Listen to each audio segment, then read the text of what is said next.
Oke, selamat pagi, sore, dan malam teman-teman.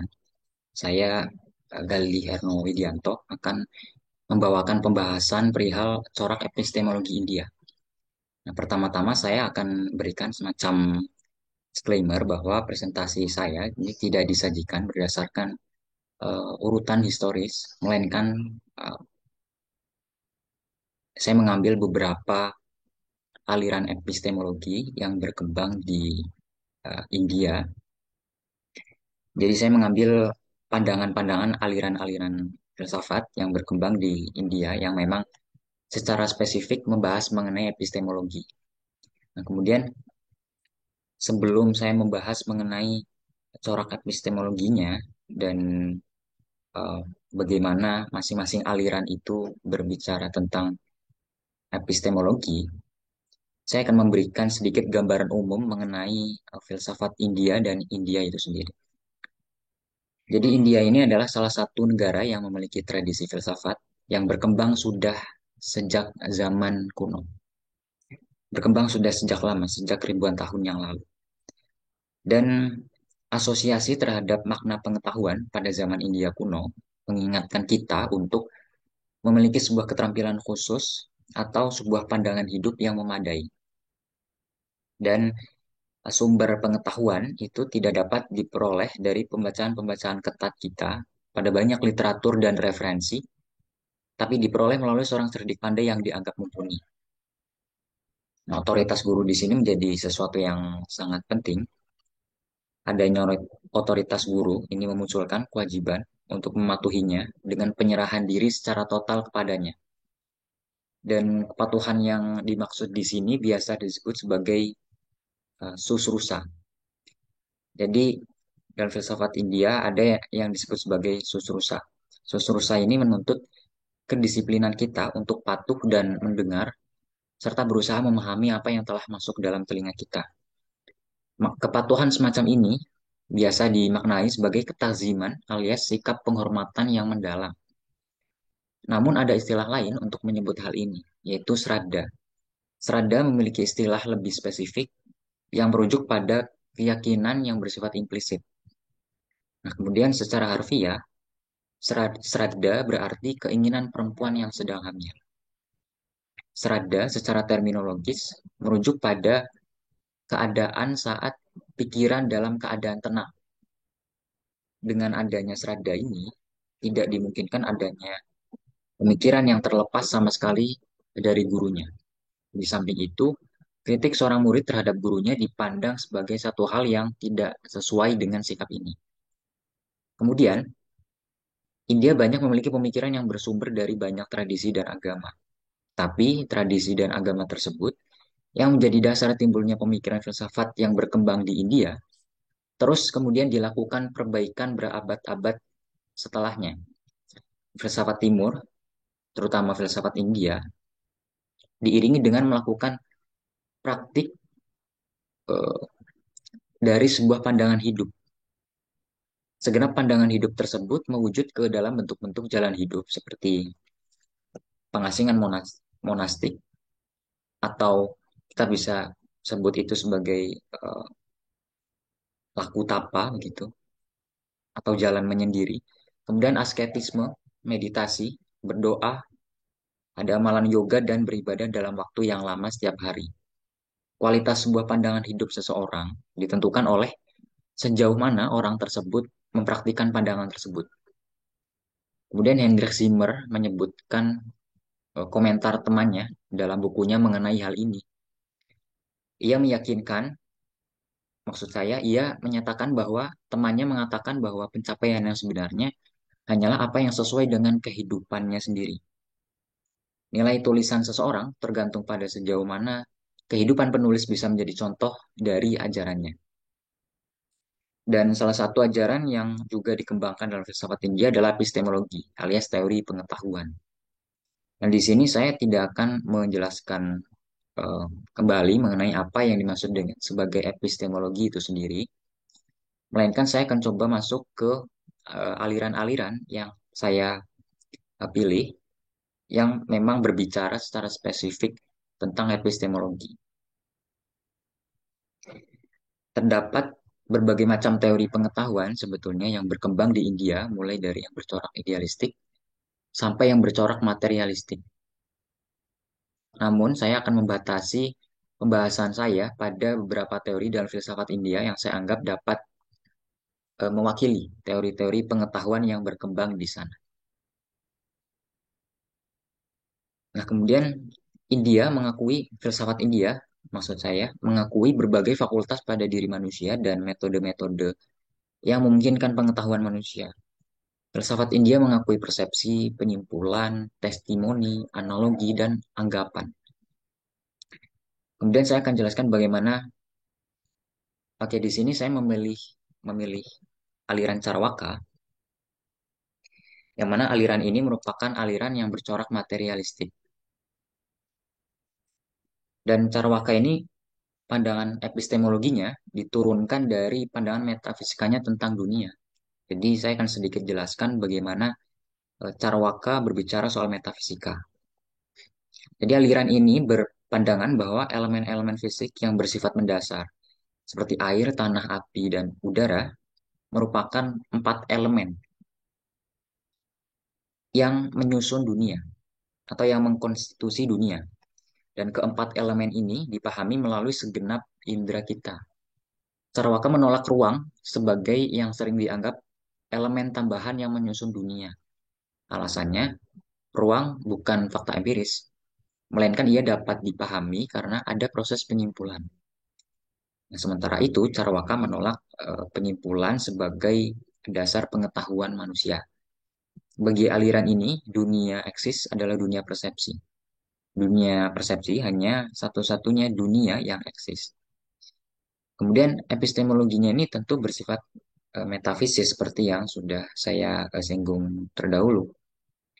Dengan kata lain, jenis epistemologi dari Carwaka adalah epistemologi metafisis.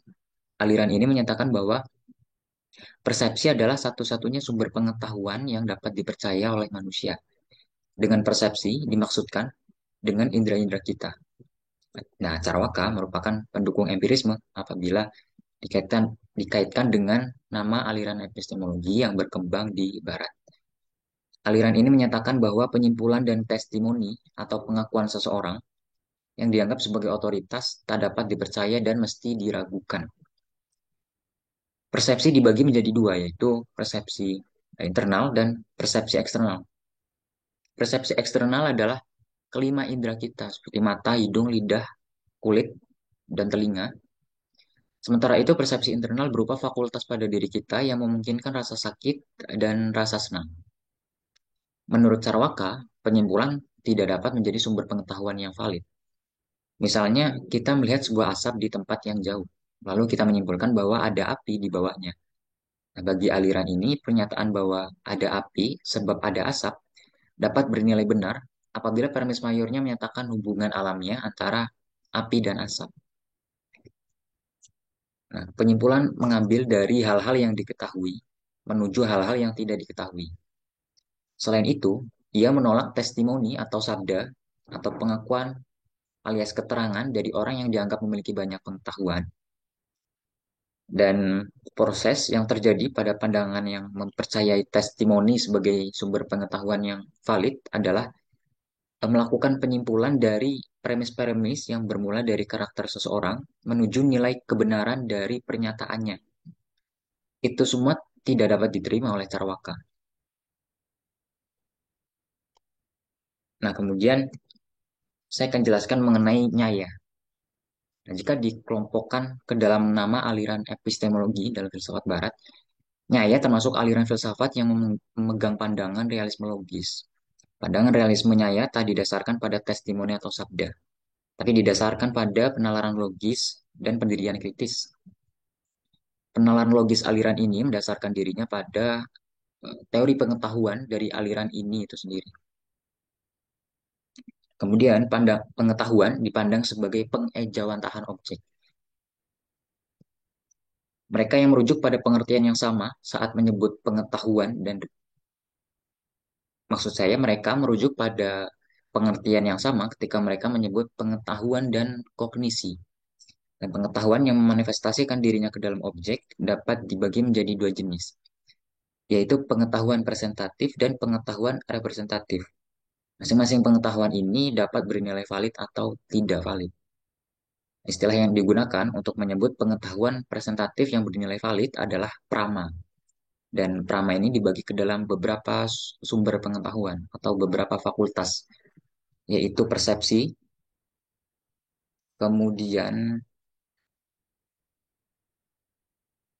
testimoni, alias keterangan dari orang yang dianggap dapat dipercaya ucapannya. Selain itu ada juga penyimpulan.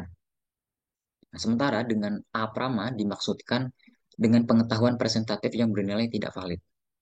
Nah, pengetahuan-pengetahuan eh, jenis ini berupa keraguan dan argumentasi hipotetis.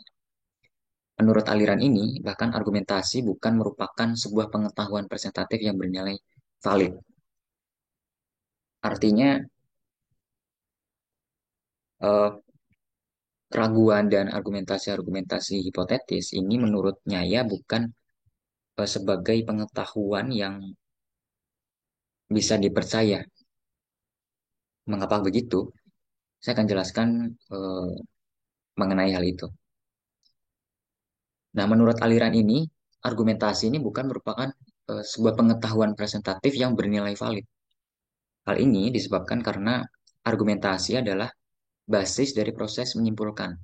Nah, kesimpulan tidak mengabarkan informasi baru pada kita. Nah, ia hanya merupakan bentuk konfirmasi saja dari pengetahuan-pengetahuan kita sebelumnya. Misalnya, jika kita menyimpulkan bahwa ada api di bawah asap yang sedang membubung tinggi ke atas langit, maka itu menunjukkan bahwa kita sedang mengonfirmasi pengetahuan kita sebelumnya bahwa ada asap yang di bawahnya ada api. Nah, kesimpulan sebetulnya tidak merujuk pada fakta yang real. Sebagaimana telah disebutkan dalam penjelasan terdahulu, dengan begitu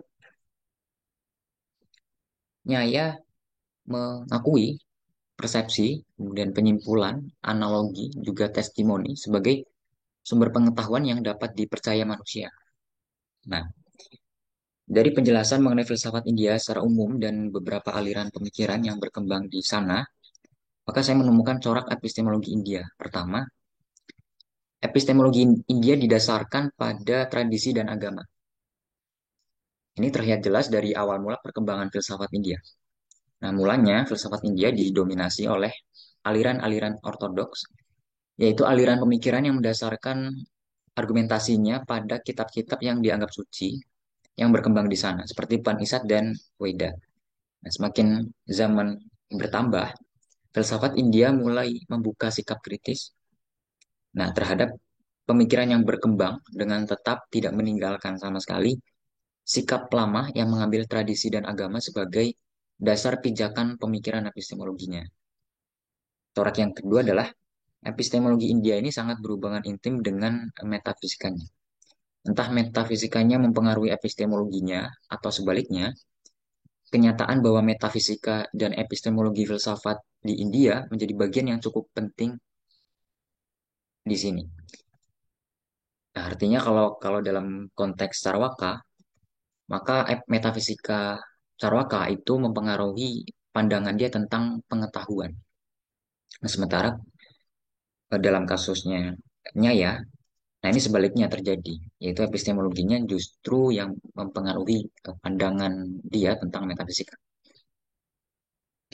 Soal yang ketiga adalah epistemologi India ini nyaris selalu mengandaikan adanya suatu entitas yang dianggap absolut sebagai dasar pijakan bagi konsep-konsep yang nantinya diturunkan dari sana. Nah, ini mengingatkan kita pada filsafat yang berkembang di abad pertengahan.